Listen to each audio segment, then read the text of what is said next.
ஸ்பெல்லிங்கோட படி. எதுக்குமா ஸ்கூல்லலாம் படிக்கணும், வீட்டில் படிக்கவே கூடாது. அப்போ வீட்டில் படித்தா தானே போய் நாளைக்கு எக்ஸாம் எழுத முடியும். உங்களுக்கு கரெக்டாக சொல்லவா தப்பாக சொல்லவா? சரி, கரெக்டாகவே சொல்லு. நம்ம வந்து இந்த ராமனுக்கு இதை டிக் பண்ணா இதை அவுட். இப்போ ஸ்பெல்லிங்கோட படிக்க முடியுமா முடியாதா? வேற எதுவும் பேசக்கூடாது வாயில். முடியாது. அப்போ ஸ்கூலில் போய் எப்படி எழுதுவ எக்ஸாம் நாளைக்கு?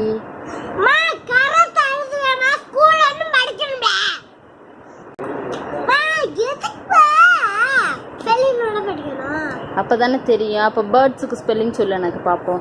பேர்ட்ஸு, பீகாக்கு, அதுக்கு எல்லாத்துக்குமே ஸ்பெல்லிங் சொல்லு. பார்க்காம சொல்லு. அது தெரியாதுல்ல, அப்போ படித்தா தானே தெரியும். அப்போ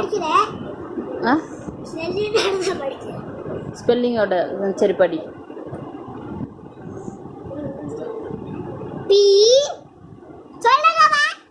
நான் இதுக்கு படிக்க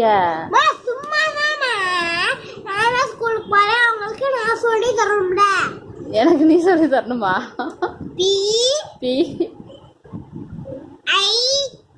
ஐயா பார்த்தே ஒழுங்கா சொல்ல மாட்டேங்கிற. இ A C O C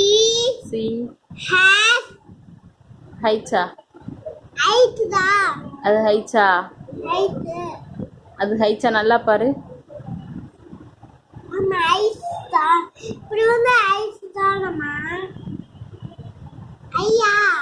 K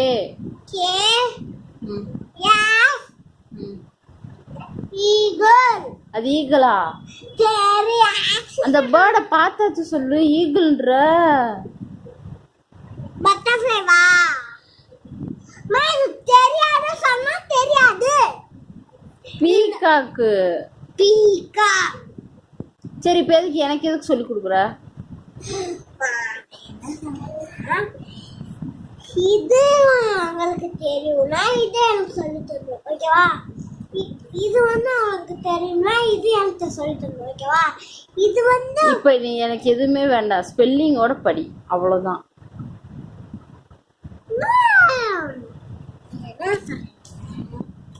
இது வந்து ஸ்பெல்லிங் போட்டுருக்கா இதுக்கு?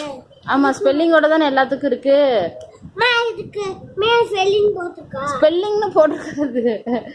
கீழே ஸ்பெல்லிங் போட்டுருக்கா, மேல ஸ்பெல்லிங் போட்டுருக்கான்னு கேட்டேன். இப்போ நீ ஸ்பெல்லிங்கோட படி. திருப்பி முன்னாடி பேர்ட்ஸ் எடு.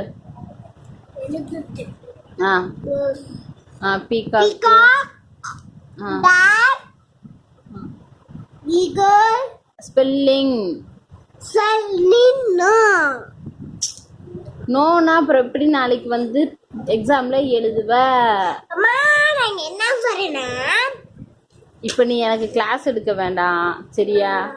இப்போ நீ ஸ்பெல்லிங்கோட படி, அப்பதான் உனக்கு தெரியும். எனக்கு ஒரு பிரச்சனையும் இல்லை, நீ படிச்சாலே போதும், எனக்கு எல்லா பிரச்சனையும் தீந்துரும்.